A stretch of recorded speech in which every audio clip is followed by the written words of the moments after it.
그리고 이제 막 결혼을 한 자기 손자, 퇴계후 손자, 이 안도에게도 편지를 보내가지고, 어, 이제 막 결혼을 했으니까 네가 관심을 가지고 신중하게 해야 할 것은 여기 나와 있죠. 부부간에 서로 예로 섬기고 예로 공경하는 법을 알아야 한다. 결코 이 관계를 소홀히 하지 말라. 감정으로 상대하지 말라. 그러니까 100년을 함께 할 말하자면 친구로서 생각하라고 하는 그런 가르침을 줍니다. 그래서 너는 1000번, 10,000번 경계하라. 이렇게 했습니다. 그러니까 우리가 일반적으로 생각하는 유교 사회에서 뭐 남자는 하늘이고 여자는 땅이니까 하늘이 땅을 마음껏 짓밟아도 된다. 그런 생각은 전혀 아닙니다. 그렇게 생각한 학자는 아무도 없었습니다, 여러분. 그것도 좀 잘 생각해 보시고요. 그리고 학자로서 살아가는 그에게는 아들이나 손자에게도 똑같이 얘기하는데 가난이라고 하는 것은 매우 고통스러운 일이지만 자기도 그 가난의 고통을 알고 있지만 잘 참고 잘 견디면서 살림을 잘 해야 된다 하는 그런 말씀도 했습니다. 요즘 학자들 중에는 퇴계가 굉장히 부자였다라고 말을 하는 사람들도 있습니다. 책에도 나옵니다. 그런데 아마 그건 뭔가 잘못된 연구 결과일 거라고 저는 그렇게 생각합니다. 그리고 이제 이런 말도 하죠. 그 손자가 어렵게 어렵게 해가지고 이제 아이를 얻어서 아이를 낳단 말이죠. 아이를 길러야 되는데 젖이 안 나오는 거예요. 손자 며느리에게서. 그러니까 이 손자가 생각한 거는 자기 아이를 살리기 위해서 어, 고향에 있는 퇴계가 데리고 있는 여종 가운데 젖이 잘 나오는 그 아주 튼튼한 여종이 있었던 거예요. 그 여종을 유모로 데려가려고 손자가 하는데 회계가 그걸 반대합니다. 그럼 네가 그 여종을 데려가면 그 여종의 어린 젖먹이는 어떻게 되느냐? 그러니까 데려가려거든 그 아이까지 같이 데려가고 그렇지 않으면 서울에서 구하라. 그렇게 이야기를 합니다. 그러니까 이제 그런 걸 보면 회계가 생각하는 뭐랄까 생명의 중요함은 내 새끼는 중요하고 남의 새끼는 중요하지 않다. 더군다나 하찮은 종이야. 그렇게 생각한 건 전혀 아니라는 것도 우리가 알 수 있고요. 이제 끝으로 1분 정도 시간이 남았으니까 여기까지만 얘기를 해야 되겠습니다. 그건 뭐냐면 퇴계가 아들이나 손자를 가르칠 때에 제가 보기에 아주 흥미로운 점은 직접 대놓고 잔소리를 하지 않았어요. 그 잔소리를 하고 싶은 게 있으면 꼭 타이르고 싶은 게 있으면 퇴계는 편지를 썼습니다. 편지를. 그 편지 중에는 놀라운 내용도 있어요. 그러니까 아들이 공부하기를 싫어해가지고 집에서 놀고만 있는 것 꼴 보기 싫으니까 편지 써서 공부하러 절간으로 올라가라는 얘기도 하고요. 그 다음에 또 아들이 아버지하고는 달리 무당을 좋아하는 거예요. 당시 많은 사람들이 그랬듯이. 그래서 무당을 집에 끌어들여요. 그래서 아버지가 편지를 보내가지고 우리 집에 이렇게 살지 않았다. 그렇게 해서는 안 된다. 하는 것을 편지로 타이르기도 했습니다. 그러한 퇴계 이황이니까요.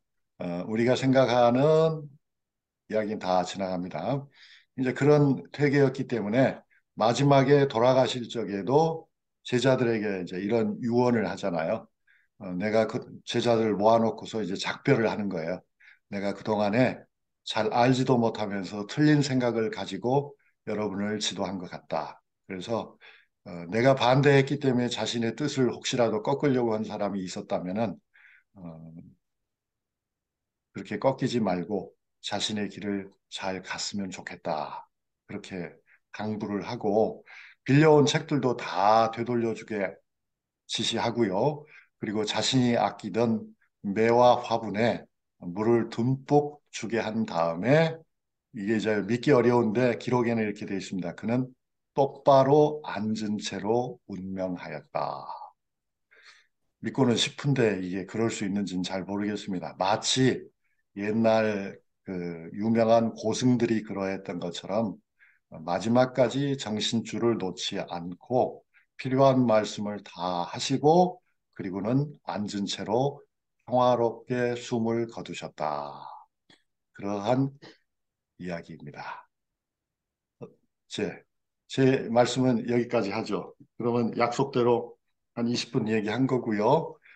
이제 여러분의 질문 또는 여러분의 코멘트를 들으면서 조선의 아버지들이라고는 저의 부족한 책에 대해서 좀 더 남은 이야기를 해 보겠습니다.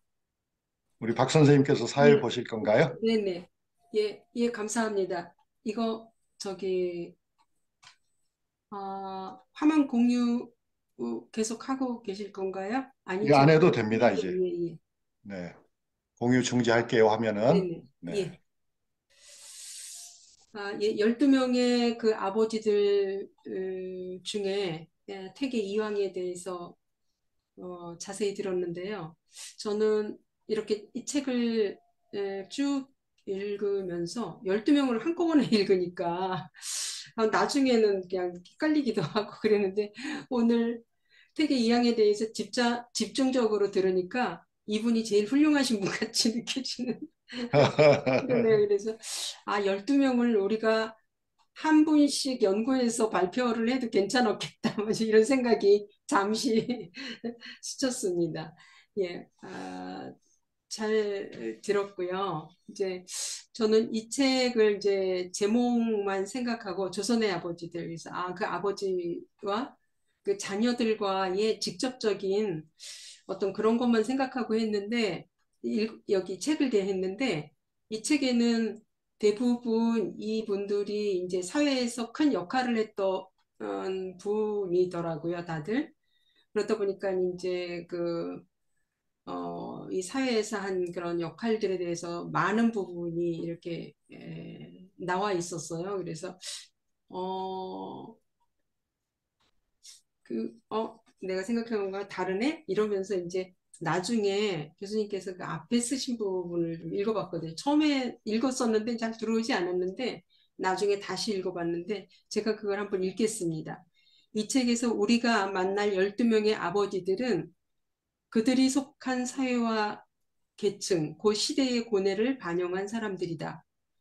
그들이 피와 땀으로 역사에 아로새긴 발자취는 시대적 과제를 해결하고자 부단히 노력한 개인의 삶 자체인 것이다. 그들의 이야기는 아버지란 과연 무엇인가를 묻는 내 단순한 질문에 대한 그들의 뜻깊은 답변이다. 예. 그거를 여기다 쓰신 것 같다는 생각이 듭니다. 예. 여기서 이제 뭐 읽으신 분들도 있고 또 해외에 계신 분들은 좀 읽기가 어려워가지고 뭐 다른 자료를 통해서 좀 보셨을 테고 또 우리 교수님이 오신다니까 아주 반가워하신 분들도 있었고 그러니까 책 읽은 소감이라든지 오늘 또 강의를 들으신 소감 또 질문 있으시면 해주시면 좋겠습니다. 우리 권혁태 형제님은 마이크 키신 거죠? 말씀하시려고. 노노. 아니세요? 예. 그러면 문영은 예, 형제님 먼저 하시겠습니다. 예. 예. 저는 군산에 살고 있습니다. 그 친구 소개로 교수님을 소개받고 그 열심히 페북에 이렇게 정리된 글을 쭉 읽어왔는데 굉장히 좋았습니다. 근데 이번 계기가 돼서 이 책을 재밌게 읽었고, 이게 조금 그동안 제가 생각했던 거하고 다른 부분이 있었더라고요. 옛날에 그 학자가 그래 선비가 돼서 그 과거가 급제되고 그다음에 이제 직급을 얻으면 어느 정도의 그 가난에서는 탈출되는 줄 알았거든요. 근데 선생님 이제 책을 이렇게 읽어보니까 여기에 나온 분들은 대부분 그렇게 빈곤하고 가난한 그런 생활을 하셨더라고요. 그 오랜 관직을 갖고 있음에도 불구하고 우리가 소위 출세했다 그랬는데 이게 아닌가 이런 생각이 들었고요. 그 다음에 그 학자들이, 이 자식에 대한 그 올곧게 그 가르치려고, 이런 애틋한 사랑이 있었구나. 그거 새삼 느꼈고요. 그 다음에 이제 개인적으로 제가 이렇게 좀, 이렇게 뭐 학교에서 공부할 때, 아니, 영조가 어떻게 사도세자와 관계가 이렇지? 라고 이게 계속해서 미스터리였었어요. 근데 이번에 그 마지막 부분에 책을 읽고, 이게 단순한 문제는 아닌데, 제가 거의 이해가 될 정도로 읽었습니다. 그래서 이번에 굉장히 좋았고요. 어, 저 이제 마지막 질문은 그렇습니다. 지금 이게 이번에 12명의 그 아버지들이 거의 다 당쟁을 다 겪었어요. 그 시대에 우리나라의 아주 독특한, 아주 폐해라고 저는 이제 공부를 했는데, 이런 당쟁하고, 근데 그 교수님께서 그 독일에서 공부하셨으니까, 독일의 그 역사에서의 그 그런 관계하고, 우리나라 당쟁 이런 관계하고 좀 비교해서 이렇게 말씀을 해주시면은 좋겠는데요. 네, 그, 참, 하잘것없는 책을 열심히 읽어주셔서 너무 감사합니다. 그 이제, 우리나라의 당쟁은, 우리나라 당쟁을 말할 적에 대개 이제 두 가지 관점에서도 이야기하죠. 그러니까 한편으로는 아주 비판하는 쪽에서 그러니까 나라가 망했지. 원래 한국 사람들은 그렇게 당파성이 강해. 지금도 막 어디 가면 교회를 찢어가지고 맨날 이 교회 저 교회 싸우고 그러잖아. 지금도 뭐 이 당과 저 당이 막 대립하면서 싸우지만 도대체 단결을 할 줄 모르는 사람들이야. 그러니까 맨날 어렵지. 이렇게 이제 아주 심하게 비판하는 쪽이 있고요. 그다음에 이제 다른 한편으로는 그게 뭐 어떠냐, 얼마나 아름다우냐. 사람이 자기 신념이 다르고 관점이 다른데 같은 관점을 공유하는 사람들끼리 그룹을 이루어 가지고 다른 생각을 가진 사람들과 토론하고 정치적으로 경쟁하고 대립하는 것은 너무나 당연하고 마땅한 거 아니냐. 어설픈 타협이 문제지. 이렇게 이제 좋게 보는 쪽도 있습니다. 이제 질문은 저는 그럼 어떻게 생각하는가? 유럽의 역사와 비교해 본다면 어떨까 하시는 그런 이야기인데요. 저는 이제 두 가지로 간단히 말씀드리고 싶어요. 하나는 뭐냐면 사실 지식인이 그것도 실력을 검증받은 사람들이 국가의 경영에 책임을 맡게 된 나라는 19세기 중반 이전에는 전 세계에서 오직 세 나라밖에 없었다는 사실을 우리가 알아야 됩니다. 그게 바로 중국이고 한국이고 베트남입니다. 유교 국가죠. 거기에서만 지식 엘리트들이 국가의 경영에 일선에 나서게 되었다. 그건 사실 당시의 관점에서 보면 어떻게 보십니까? 앞선 거겠습니까? 후진적인 것이겠습니까? 그건 대단히 앞선 거였다는 것을 우리가 알아야 됩니다.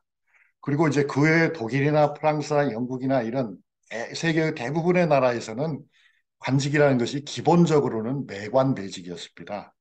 그리고 기본적으로는 권력자들이 자기들의 충견들에게 나눠주는 선물 같은 거였습니다. 그러니까 사실 우리가 조선의 당파 싸움의 문제를 이야기하고 그것이 문제가 있었던 것도 사실이긴 하지만 그러나 당시 사회를 운영하는 방식은 조선이 운영되고 있는 방식은 결코 같은 시기의 세계의 대부분의 나라와 비교했을 적에 합리적이고 보다 더 합리적이고 공정하고 선진적인 것이었지 그렇게 희망이 없는 것은 아니었다. 그런 점을 우리가 꼭 하나 이해할 필요가 있다고 보고요.